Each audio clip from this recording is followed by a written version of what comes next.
Mon nom est Michel Dumont, j'ai 58 ans.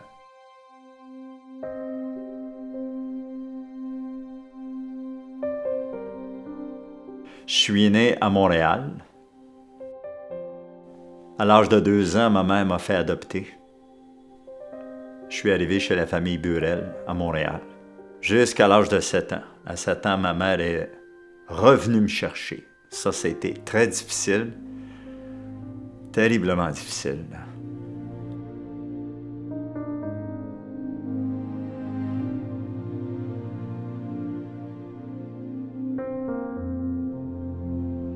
Je me rappelle plus combien d'années je suis resté avec ma mère naturelle. Je pense que c'est peut-être 1 an. J'ai été avec ma sœur parce que j'ai une sœur seulement. Et puis, je pense qu'on n'a même pas été à l'école durant cette année-là. Je pleurais tout le temps. Alors, je pense qu'à un moment donné, elle n'était plus capable encore de m'élever. Alors, elle m'a envoyé dans une autre famille, pas loin de là, sur la rue Sanguinette à Montréal, parce qu'on restait sur la rue Saint-André. Et puis, j'étais là, je ne me rappelle pas combien de temps, mais c'était vraiment pas une bonne place, comme chez les Burel. C'était vraiment, il y avait une danseuse qui restait là.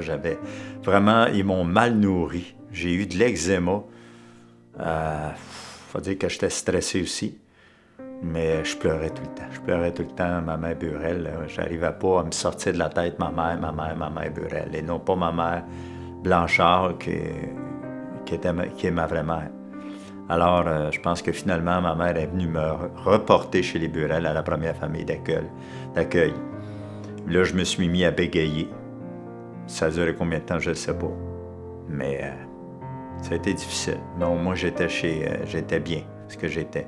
J'ai passé mon adolescence là. Rendu à 18 ans, j'ai quitté de chez ma mère. Je voulais absolument m'en aller. J'ai commencé à fumer la cigarette, à fumer le pot, à fumer du hache. J'ai commencé à me tenir avec une gang de... Je sais pas si c'était une gang de...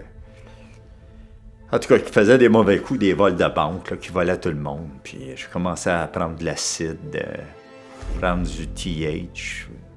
Toute la drogue, là. Tu sais, la drogue, sauf la piqûre, là, mais toute la drogue, je pouvais, le LSD, toutes ces choses-là, je me suis empiffré de ça.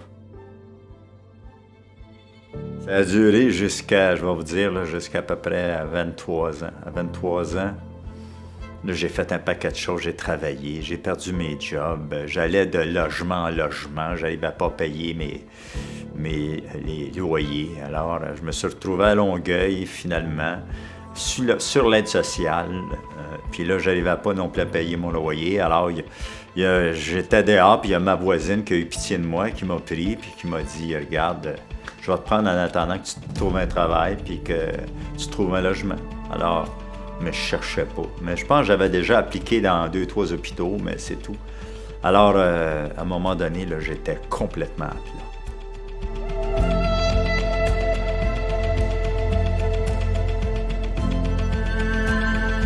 J'avais plus de vie. Je jouais juste à des jeux vidéo la nuit. Je n'arrivais pas à dormir le jour parce que ma voisine, où ce que je restais, avait un enfant, puis il pleurait tout le temps.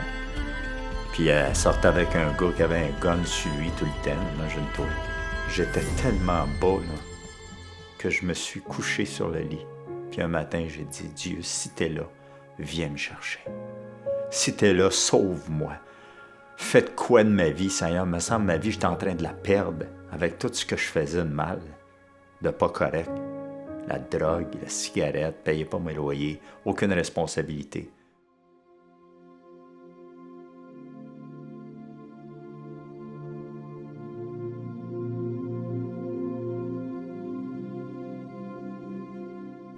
Au bout de 2 semaines, ma blonde m'appelle et elle me dit l'hôpital Sainte-Jeanne-d'Arc t'a appelé. Alors, bon, je ne me rappelais même pas que j'avais appliqué là.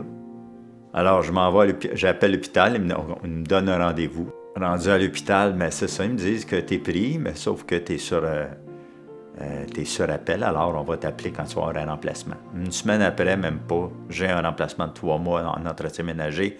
J'arrive à l'hôpital, là, il y a un couple qui travaille là de soir. Je pense que c'était de soir, moi, c'est ça. Même, je pense que c'était de nuit. Et puis, ils m'ont montré comment faire pour les travaux lourds. Alors, il y avait une dame qui était sa femme, au monsieur qui m'a montré. Au break, elle me dit, j'étais fatigué tantôt, je lisais, là, puis elle dit, les yeux me tombaient. J'ai dit, qu'est-ce que tu lisais? Elle me dit, la Bible. Je dis, ah ouais. Mais je vais vous dire, la Bible, j'ai toujours cru ce qu'il y avait là-dedans, même si je ne savais pas. C'est comme si, instinctivement, ou c'est peut-être Dieu qui a mis une semence en moi, je savais que la Bible, c'était la parole de Dieu. Alors, quand elle m'a dit que j'étais pécheur, je ne savais pas, moi, qu'est-ce qui était écrit dedans. J'étais pécheur, elle me l'a montré, que, dans le fond, je n'allais pas à la bonne place, je n'allais pas au ciel, et puis que j'étais pécheur, il fallait que je me repente, puis que je donne ma vie à Dieu pour que Dieu puisse me transformer. Et j'ai donné ma vie tout de suite au Seigneur. Fait que c'était en 1984, j'ai donné ma vie au Seigneur. Je suis devenu chrétien, je suis né de nouveau. J'ai fréquenté une église, l'église baptiste de Rosemont. C'est là que j'ai rencontré ma première épouse. Alors, ma première épouse, on a vécu ensemble, on a eu 3 enfants, 3 beaux garçons, Philippe, Mathieu, Daniel. Et puis, ça, comme un peu tout le temps, ça n'a jamais été stable parce que j'étais pas stable, il faut dire, là.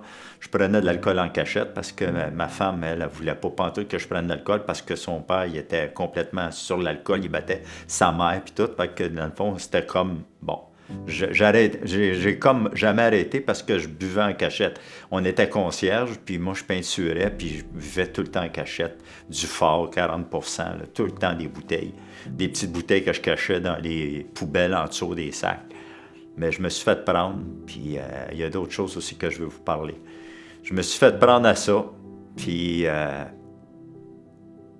c'est ça. À un moment donné, c'est qu'on a fait 3-4 conciergeries. Puis là, j'ai commencé, à m'en aller, l'hôpital Sainte-Jeanne d'Arc a fermé. Et puis là, ils m'ont transféré, mais j'ai réussi à avoir un transfert à $des Ormeaux à l'hôpital général du Lakeshore.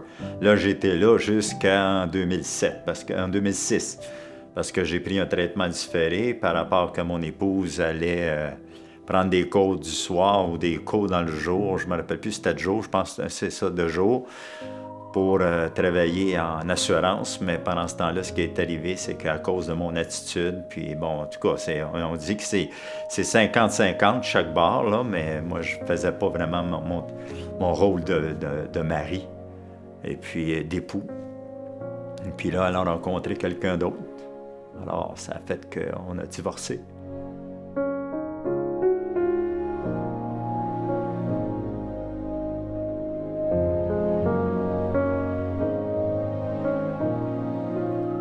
Puis ça, c'était vraiment un coup extrêmement difficile que j'ai vécu. Je me suis mis à commencer à fumer du pot. À commencer à fumer à cause de... Tu sais, Satan, notre ennemi, il veut toujours qu'on tombe. Puis là, j'étais complètement à terre. J'ai été 4 jours, je n'ai même pas dormi pendant 4 jours, imaginez.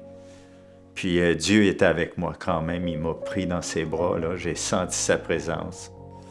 Alors on a divorcé en 2001, on s'est séparés, puis en 2003, on a eu le divorce.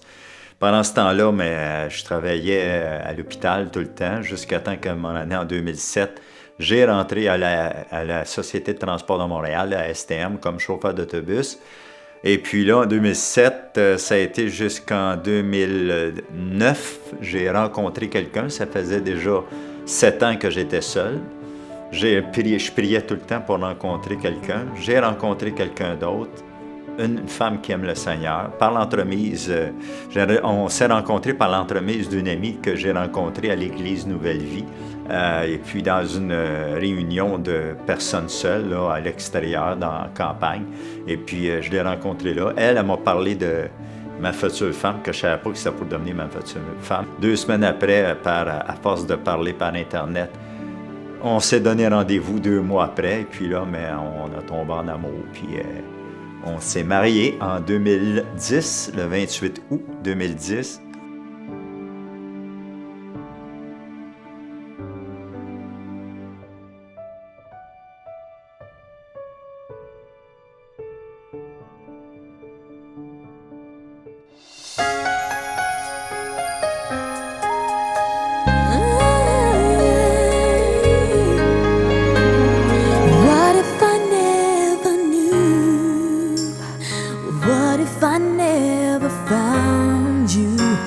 I never have this feeling my heart. How did this come to be?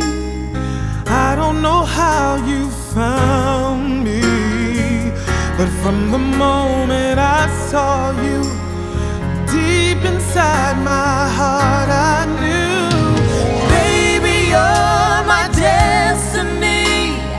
You and I were meant to be. with all my heart and soul. I give my love to heaven home. And as far as I can see, you were always meant to be my destiny.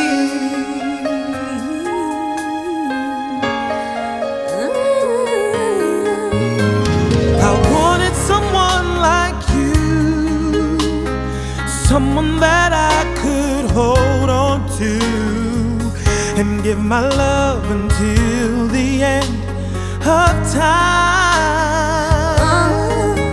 But forever was just a word, Just a word. something I'd only heard about.